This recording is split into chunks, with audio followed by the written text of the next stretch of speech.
শেফা, আমি তোর উপর অনেক খুশি হয়েছি।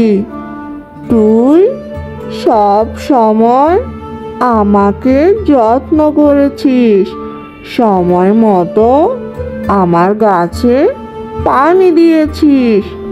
তাই তুই আজ থেকে আমার গাছ থেকে ইচ্ছে মতো কাঁঠাল নিতে পারিস। আর এই কাঁঠালগুলো হলো জাদুর কাঁঠাল। দুষ্টু বাঘ আমাকে অযথা ফেলে রেখেছিল, আমাকে ঠিকমতো পানি সার কিছুই দেয়নি। তার জন্য আমার কাঁঠালগুলো একদমই মিষ্টি লাগছিল না। আর তুই আমার অনেক যত্ন করেছিস। তোরা আমার এই কাঁঠালগুলো বিক্রি করনি, তোরা অনেক টাকার মালিক হয়ে যাবি। ও মা, কাঁঠাল ভাই, তুমি দেখি কথা বলছো? কিভাবে বলছো গো? এ কি, আমি কি সত্যি দেখছি কাঁঠাল যে কথা বলছে? হ্যাঁ টুনি, তুই সত্যি দেখছিস আমি কথা বলছি। আর আমি কিন্তু জাদুর কাঁঠাল। আমি রূপনগরের এক রানী, যে ছিল বেশ জাদুর বিদ্যায় পারদর্শী।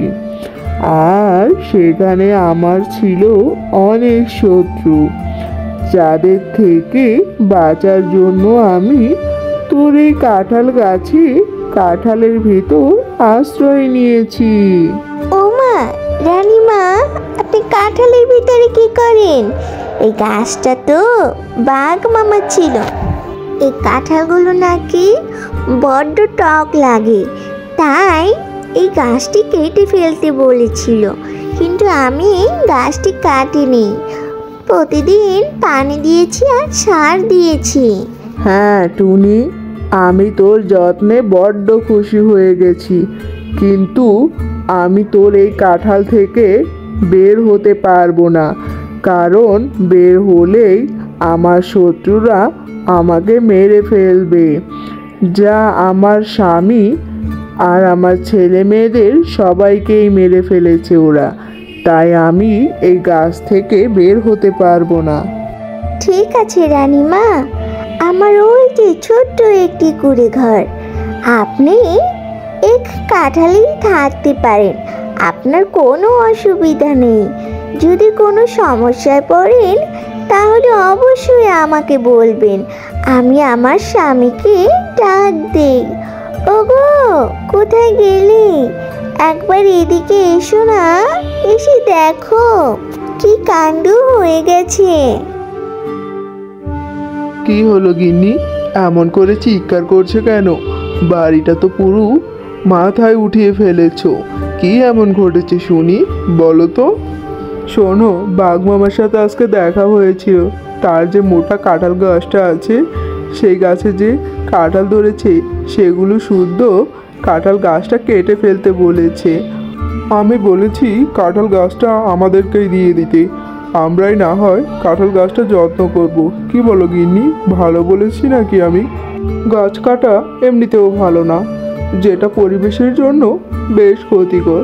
তাই আমি তাকে বলেছি গাছটি আমার কাছে বিক্রি করে দিতে। হ্যাঁ হ্যাঁ, তুমি ভালোই বলেছো।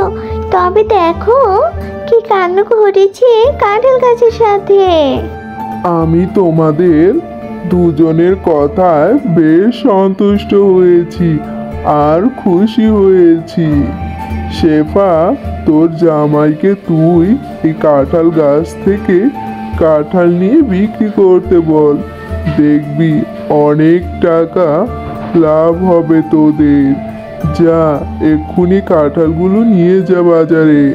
তারপর শিয়াল গাছ থেকে কাঁঠাল পেড়ে বিক্রি করতে নিয়ে যায়। আসলে আমার গরিবের ভাগ্য, এই গরিবের ভাগ্যে কিভাবে যে রানী এই কাঁঠাল গাছের ভেতরে এসে লুকালো কে জানে বাবা। এই শেফা, এদিকে তাকা। তোর স্বামী যে কাঁঠাল গাছটা আমার থেকে বলল টাকা দিয়ে কিনে নিবে, তার টাকা তো দিল না। আজকে দেখলাম বাজারে কাঁঠাল বিক্রি করছে। আর যদি আমাকে টাকা না দেয় তাহলে কিন্তু তোর স্বামীর 12টা বাজিয়ে দেব, তুই মনে রাখিস। না না বাঘ মামা, ওরকম করে বলেন না। আজ আমার স্বামী বাজার থেকে আসলে আমি আপনার টাকা পাঠিয়ে দেব। হ্যাঁ হ্যাঁ, অত বড় বড় কথা বলতে হবে না আমার সাথে। আর তোরা টকে কাঁঠালগুলো কেন বাজারে বিক্রি করছিস শুনি? মানুষ তো তোদের মুখে থুথু দেবে, আর সাথে আমাকেও। না না, আমরা কাউকে ঠকাইনি। আগে গাছ টক কাঁঠাল দিত, কিন্তু আমার পরিশ্রমে এখন গাছটি মিষ্টি কাঁঠাল দেয়। আর এই কাঁঠালগুলো যে একবার খায় তার একদম প্রাণ জুড়িয়ে যাবে।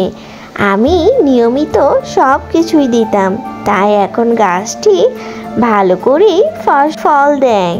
ঠিক আছে, দিলে তো তবে ভালোই। আমি এখন যাই রে শেফা, ভালো করে গাছের যত্ন নিস। আমি তো আর নিতে পারতাম না, কিন্তু তোরা কিন্তু মানুষকে ঠকাস না।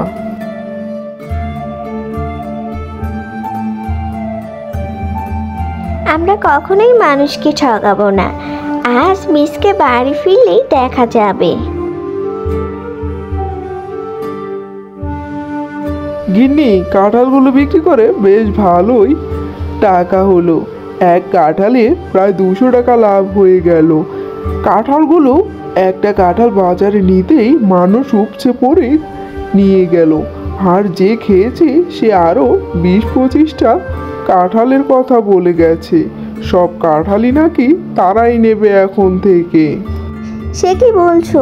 তাহলে তো ভালোই হলো। আমরা এখন থেকে গাছের যত্নও নেব, আর আমাদের কাঁঠালগুলো বেশ চড়া দামেই বিক্রি করা যাবে। আর আমরা অল্প দিনের ভিতরে বেশ ভালো খাবার না খেতে পারলেও দুমুঠো ডাল ভাত খেয়ে বেঁচে থাকতে পারবো। এরপর তারা প্রতিদিনই এভাবে কাঁঠাল বিক্রি করে কাঁঠাল বাজারে নিয়ে যায়, আর তাদের সংসারটাও বেশ ভালোই চলে।